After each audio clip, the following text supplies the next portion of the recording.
Brian, thanks again. Thank you very much for having us. Thank you for going on the record. Why do you want to serve the people of Georgia 14? Well, just to give back, it's all about the kids in my world. It's what I've always done, give back to kids, and the future of America depends on them, because they're the ones going to be taking care of us one day. So it's really, if you look at my past, about everything I've ever done, give back has to do with kids and just a community. I'm a servant. I got a servant heart, and it's led me to get to where I'm at and bring my business experience, I hope, to D.C. just like the president did. So let's talk about your business career. Me. Sure. I'm sorry. Could we turn that monitor off? It Oh, literally yep. just went to no signal in the middle. Perfect. Sorry. Awesome. Sorry about that, Rick. No worries. So you started your business at the age of 19 Yes, sir. with a single truck. Yes, sir. You've built it into a very successful business. And I just wonder how the sort of the grit and determination that's required to start a business the way that you did, how would that translate, do you think, to your role as a member of Congress? So if you go back, it's actually 30 years this month. So February of 1996 is when I started. And I'd come home from work on Friday afternoons. I made $7.15 an hour, drove a $300 pickup truck with no tailgate on it. And I started picking up trash for my friends and family because I've always wanted to work for myself because I grew up. My aunt and uncle owns a restaurant. It was called Captain Eddie's. They had it here for 40 years over in Hiram. And I worked there since I was 11, bussing tables and washing dishes and stuff like that. So I've always wanted to work for myself. And, I knew if I could find something that nobody else wanted to do, that if I'd worked hard and done it well, that I could get to where I'm at today. I probably didn't think I was going to exactly have 100 employees 30 years ago when I first started. I kind of set milestones for myself. I said one thing was just make a living. The next thing was, to get this many trucks in these little areas, and through that, and one thing that helps, I think, that I can take to Congress is the hard work that it takes to get from where I started to where I'm at. I was very conservative. When all my friends was off partying and having a great time, I had my head down and I just wanted to work. I'd get up at 5:30, leave by 5:30 in the morning and work till, whenever at night, 5-6 days a week, sometimes 7. But I made a lot of mistakes, but I'm a very quick learner, because, not anybody can just start from where I started and end up where I'm at now without making some mistakes. But I feel like what you do with those mistakes is what puts you where you're at. And so let me ask you to sort of drill down on that for a little bit. As a businessman, give me an example of a mistake that you made and what you learned from it. So some of the mistakes is whether or not it's a mistake or it's just the amount of money I had to do with at the time, So the first few trucks I bought, I didn't really know much about the trucking industry, so I didn't spec them out the way I do now. Now they're more heavy duty. I spend more money for them now, by far. But even so the first few just gave me a lot of mechanical issues because they just weren't spec'd out right. So there's little things like that. And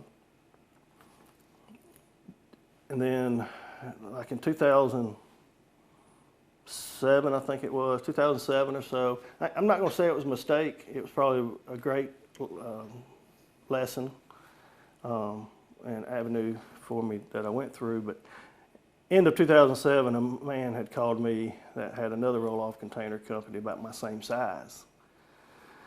And he had been in business a lot longer than I had, and he said, I want you to buy me out. Well, I've never spoke to the man before in my life. I said, well, I don't know if I can, but, what do you mean?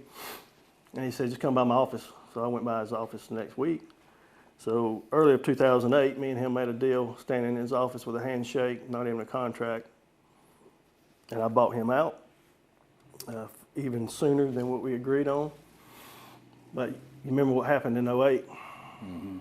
So I was actually transition period also. So not only did I buy him out, which me and him was about the same size, the next few years we done the same amount of money that I had already been doing. So basically 2 companies the same size had the same revenue as just one of them.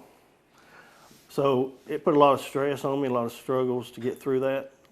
thank goodness I had, like I said, I'm very conservative, so I had saved my money. But as I also was transitioning I had an inert landfill, which is stump, brush, concrete, and asphalt. So in early 2008, I was transitioning to doing recycling only. So I was buying all these machines also. So beginning of in the first few months of 2008, millions of dollars spent, and then crash about August or September of '08. It's like somebody just cut the water off, the spigot off to us, you know, and it was hard to figure it out. But we made it through it, and one of the hardest things I ever did, if I could go back, I would not have done it, probably. But one of the hardest things I ever got through, but it taught me a lot of lessons that I'm able to carry forward now. You know, even like, you know, I could go back and think of many little things I would have done different, just like this building that we're sitting in. Back in 2008 is when I built this building. When I took it down. I recycled it from a place in Kennesaw, took it down, brought it back over here, and stood it back up here from my office. And it's a little short building. It really needs to be a few feet taller.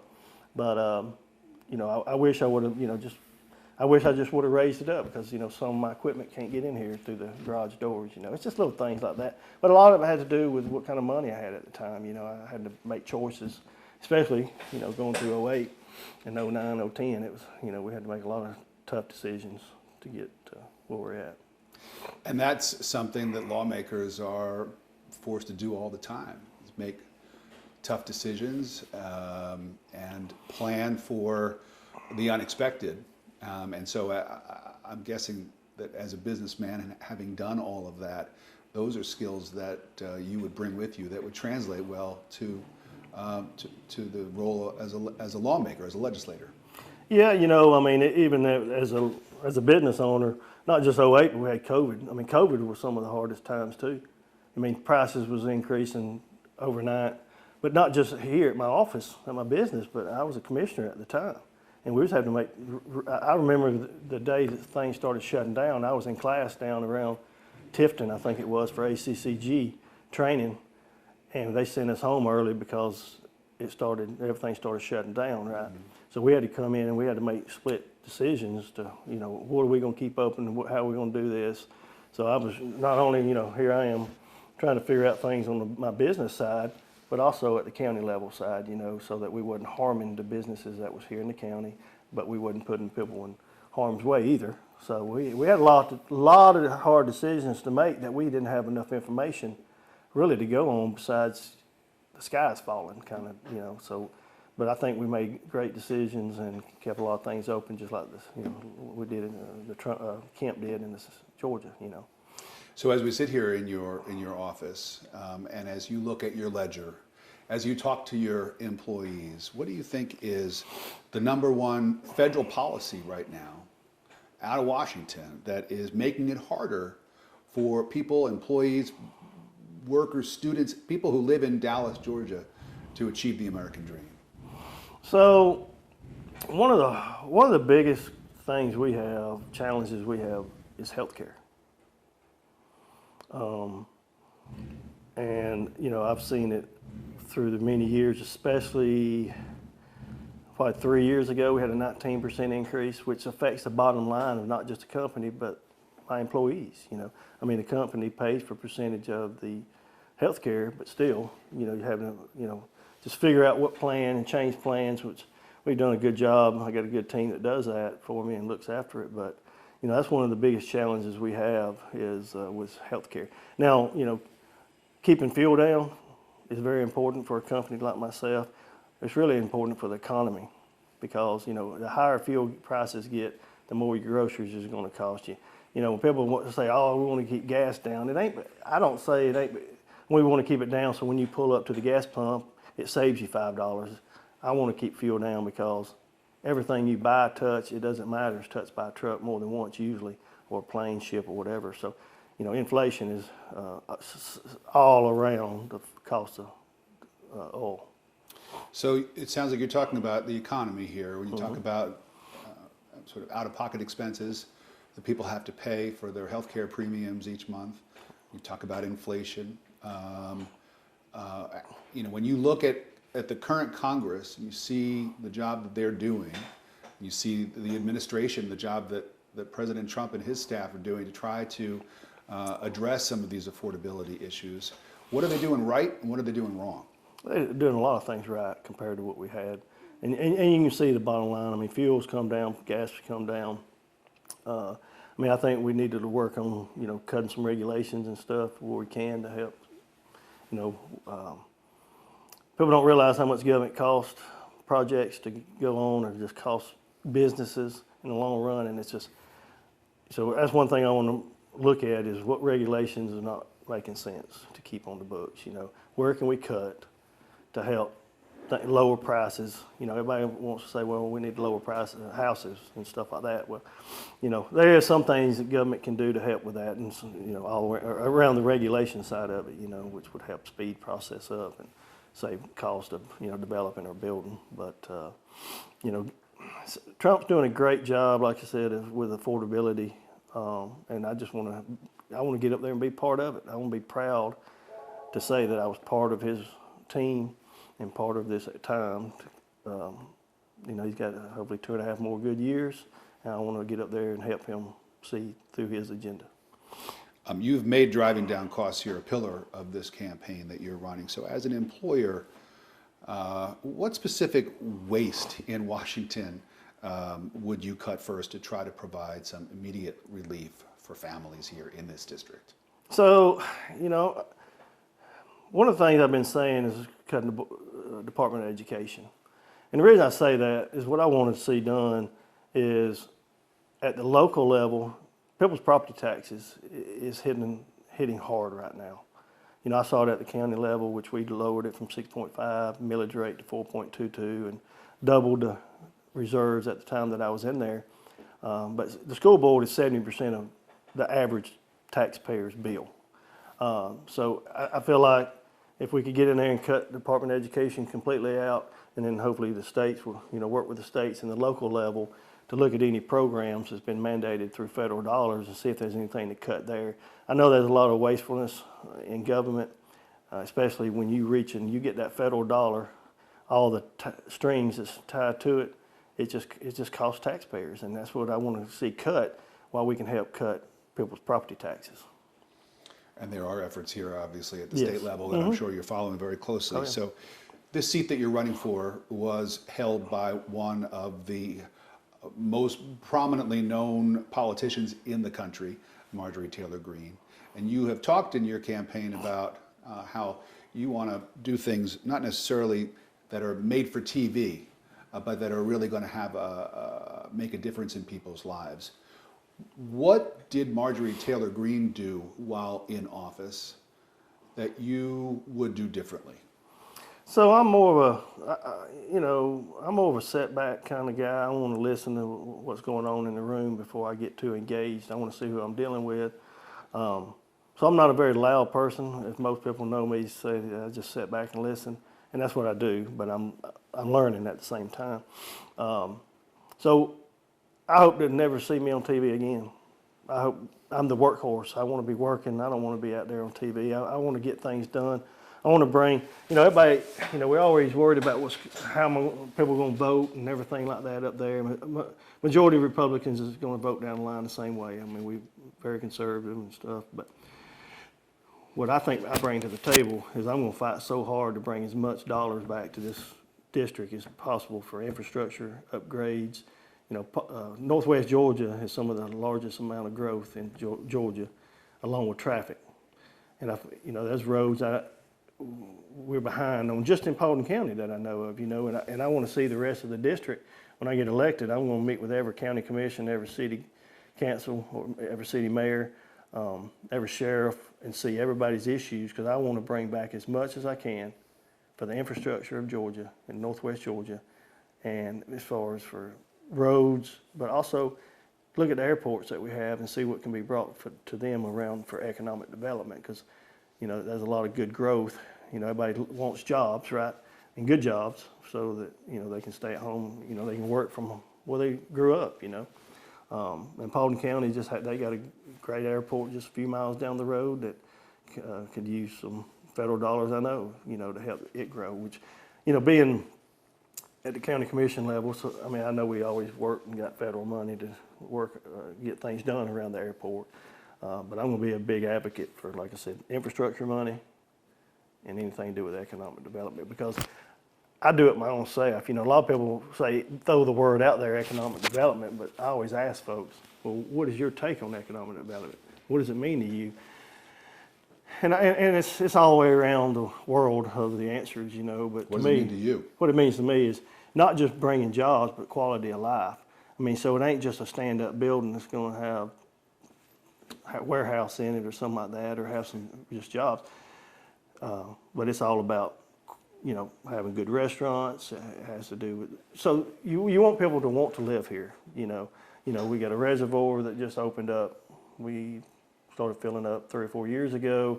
That's a lot of green space in this county, a lot of green space in Northwest Georgia. There's a lot of opportunity, but you also have to have sewer in the ground in the right places, and you got to have.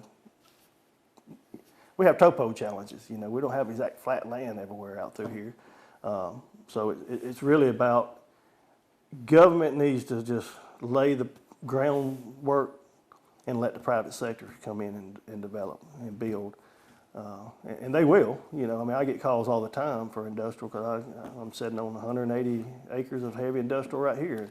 And I'm lowering part of it, 60 acres, so that I can flatten 60 acres and have rail service. That's what economic development is. It ain't just saying it, it's actually, I do it. And like I said, I put streets on the ground, water in the ground, sewer in the ground. I've done it all from commercial, industrial, residential. There's no shortage of people running for this job, as you well know. So as you take a look at the field, I just wonder, why should somebody, a voter in Rome or in Dalton, choose a businessman to represent him or her in Washington, as opposed to a more traditional politician? Well, because I am a businessman, and it works. It's proven. Look what Trump's done up there. The problem is you don't have enough businessmen up there in Congress. I think there's really one, maybe two true businessmen up there. We have enough attorneys. I think 40% of them are made up with a law degree. We have just normal politicians, people that just want to get up there and spend the rest of their lives. I don't want to do that. I want to go up there and do my time, maybe 8 years or something, serve the people here, make things a better place for my kids and everybody else's kids, and come back home. I don't want to spend the rest of my life up there. And that's the problem. Majority of them, when they get there, they never leave. And I don't want to, that's not me. So I have 30 years. What I tell people is I can make promises all day long, just like every other politician does. But I can show you 30 years of my past, what I can do and what I can accomplish and how hard I'm going to work to get there. I don't have to make promises. I can show you what I can do.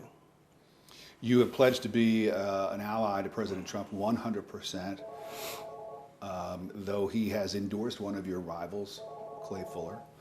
Why do you think the president was wrong in making that endorsement, and how would you convince voters, especially voters who are very supportive of President Trump? Yeah. So everybody makes mistakes. I like Trump, but that doesn't mean he doesn't make a mistake.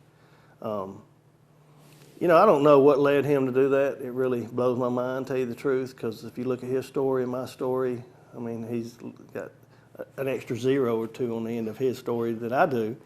But I'm a lot like him, and we need more people like myself up there, because we think outside the box.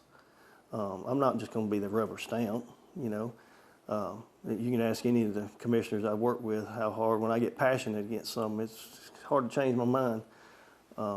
But I really don't know why he did that. I'm sure Mr. Fuller's a great guy. He seemed a nice guy, but in my book,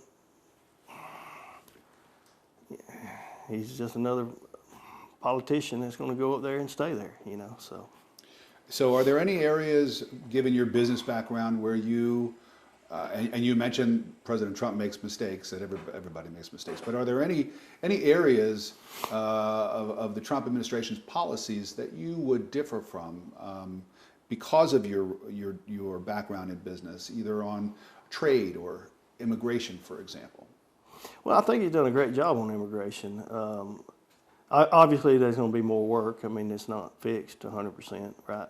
But I think he's done a great job. I mean, I think we're at the lowest levels of 55 in the last 55 years of border crossings. I mean, we've got to, you know, with what's going on with ICE, they're just trying to do their job, you know. And you got, you know, people like Minnesota, states like Minnesota, that is standing in the way. They're not having these issues everywhere, right? It's just these demonstrators that's probably getting paid by, you know, outside source that's putting themselves in harm's way. We need to go after those people who is paying these demonstrators to stand in front of that line. I hate what's going on. I hate seeing it. You know, I hate any loss of life. But and then as far as what'd you say there? So I was asking about trade, immigration, tariffs. Yeah. So the tariffs, you know, I was a little. Just got to see how they work out. I mean, I agree with what President Trump's saying and what he did. You know, I mean, just it's a level playing field. Have you been hit by tariffs? Not really. You know, it's kind of hard to say because, like I said, even going through 2020 through COVID, that was the worst times I ever had in price increases. I'm not having that now. You know, I mean, we may see a little bit of increase, but not much at all. You know, when it first kicked in, started a year or so ago, people was just kind of scared, you know, as far as whether or not you was ordering a building, a red iron building or whatever, and locking in high prices. But after they, you know, a little bit of just getting through that time frame, it's not really been that bad. Nothing like 2020. Yeah. Let me go back to immigration for a second because, you know, you're in a sector here where a lot of companies struggle with labor shortages.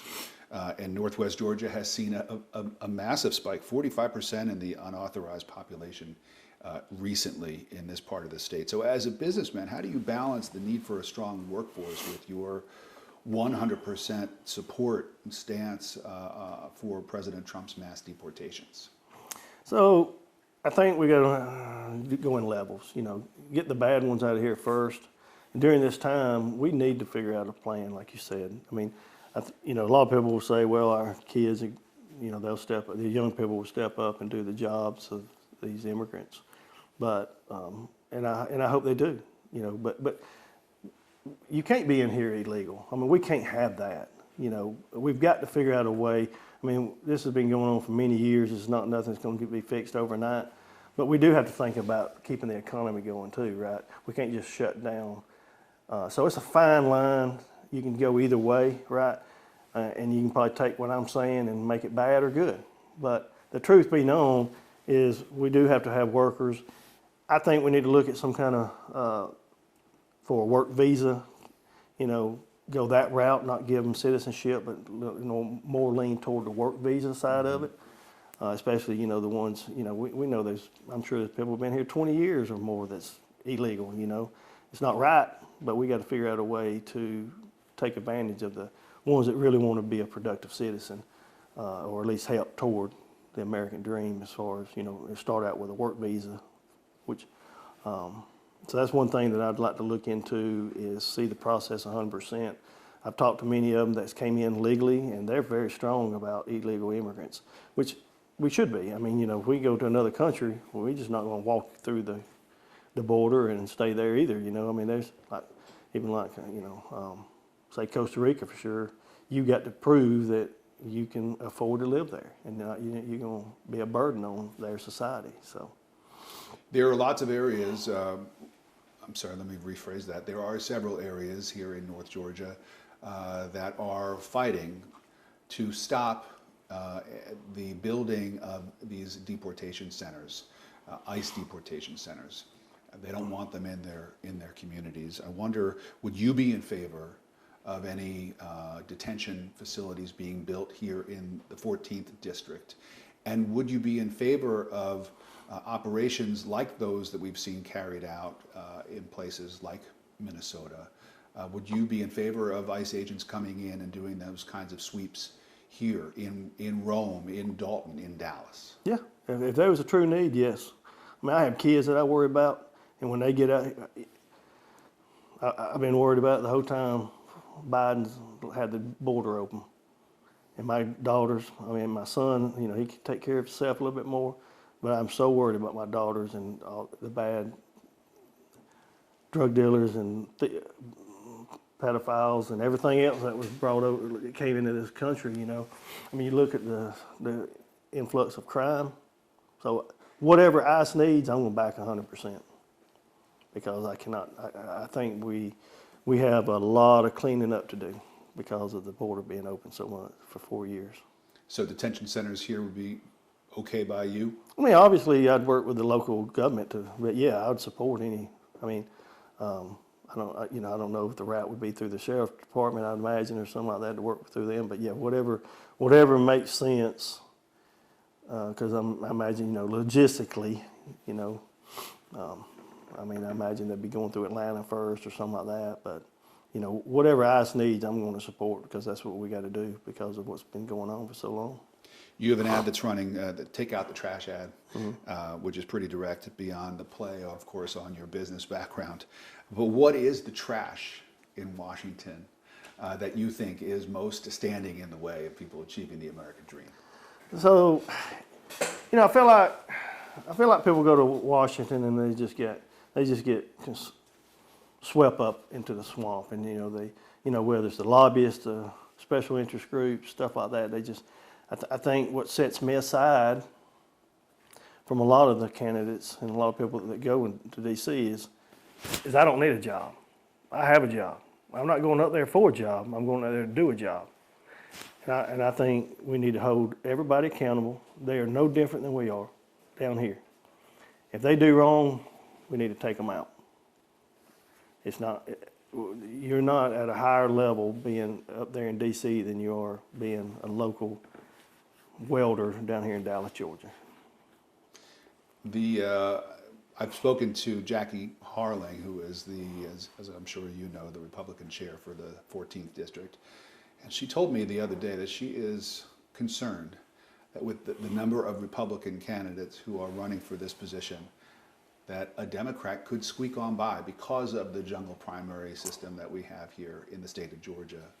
Are you concerned about that? And would you be willing to drop out if you find that you're not getting the kind of traction with your campaign that you'd like to? So I don't think there's a chance for a Democrat to win. I mean, it doesn't. I mean, you still have to have 50% plus one. So, in my opinion, if you got 50%, I mean, if you got, we got 16 Republicans right now running. Those 16 may pull more voters than one, because friends and families of each candidate is going to come out and vote for them, right? That may not vote in an election like this. So I don't think, I mean, yeah, anything can ever happen, but I don't think that's exactly a correct statement, in my opinion. I think that I don't like having 16 of us, and don't get me wrong, I think there's a lot of them that doesn't have a chance. But as far as quitting, I didn't get where I'm at by being a quitter. So there's no chance of me quitting, so, you know. All right, last question for you, sir. I want to fast forward to March 11th. That would be, of course, the day after the election. We're going to assume here, for the sake of this conversation, that you've won. And you are now going down to Washington, or rather up to Washington, D.C. What would be your first order of business once taking over that office as member of Congress for the 14th District of Georgia? So the first thing is just getting with Ed Buckham. He's the chief of staff up there right now. I've spoke to him a few times just to see how things are going, whatever. Make sure the services are still being continued, which they are. Just don't have a congressperson in place up there yet. But the first thing is, make sure the office is in order, and then hit the ground running, and start working on the affordability issues. I imagine it's going to be a lot to get caught up with. It's like drinking from a fire hose. but I've done it before, and I'm willing to do it again. So it's just really, I like to keep things in order and have really good people on my team, and that's, like the majority of the people a lot of the folks that's worked for me have been with me 20 years, and it's just, you set yourself around good people and they can allow you to do even much better, and that's what I want to make sure I get done up there is just get up there and meet the team that's in place now, and hopefully I think she's got a great team, had a great team, and hopefully we can just hit the ground running. So, because really, it's going to be so important to me to have some accomplishment done very soon. I want to be able to hang my hat on something and say, y'all, this is why y'all elected me. Because, I'm not going to go up there for vacation. It's going to be work. And I don't think those folks are going to know what hit them when I get there, because I'm not going to be the typical politician, Because I don't have to answer to those special interest groups. And if you were to win in March, you would have to turn around and run all over again real quickly. What do you think about that? Yeah, so it's really, I think it's almost impossible even to win March 10th. It's going to be a runoff, so it's going to be March 10th, April 7th, and then, May 19th. But, you've already got everything in place, so, it's not like it's a whole new election. It is a new election, don't get me wrong, but you already got everybody in place. The ball is rolling down the hill. You just got to keep it in between the line, So I'm going to put some bumper guards, like when you go bowling. I'm going to have them bumper guards on there, and we're just going to be focusing toward May 19th. One more question. I said it was my last question. I lied. I got one That's more. okay. Are you a politician? Not a politician. But the Republican majority in Congress is very tenuous, and if you're going to get anything done, you're going to have to perhaps work across the aisle. Yeah. So I'm wondering what areas would you be willing to work with a Democrat to try to get something done for the people of your district? So I'll use an example. It was a month or maybe 2 months ago when I think there was 3 Republicans went across the aisle to vote for extending Obamacare, basically. And it's something like that you can't just rip that money away from these people. It would kill Northwest Georgia, the people that live here, take them subsidies away. I don't want to continue Obamacare no more than we have to. But I realize that we got to have a transition period to get to where we need to be. And I don't know why it's taking this long to even get there, because and that's one thing, being a businessman, I've seen it firsthand. Majority of them people over there don't know what I'm talking about. They don't really understand, besides maybe what they see and they hear from somebody, but I've seen it and lived it firsthand of what it's done to a company and what it's done to the employees. So that's going to be on my radar big time, is what is it going to take? And if I would have had to vote it over there to continue the subsidies until we can figure out a true plan, I would have had to do it. I'm sorry, but that's what I would have had to done. You would have been one of those Republicans to cross over and vote with the Democrats to extend the Obamacare until we get a good plan. We got to get a better plan than what was in place, because you can't just. It would cost taxpayers millions of more dollars, because when the people couldn't afford their health insurance, where their doctor's going to be at? It's called the ER. And guess they're going to go there, and then they're going to pay the bill, and guess who's going to pay the bill? The taxpayers anyway. Sitting on the board at Wellstar, I think we estimated, say it would cost us an extra $10 million because of it. So, we just can't have that. We got to take care of the citizens and the people of America. They made promises back in Obama's years, and I think everybody knew where we end up, and I don't know why this many years later we've not fixed it, and we've got to. So, Bryce Dover, thank you so much. Thank you. Appreciate your time, sir. Yes, thank you. Appreciate it.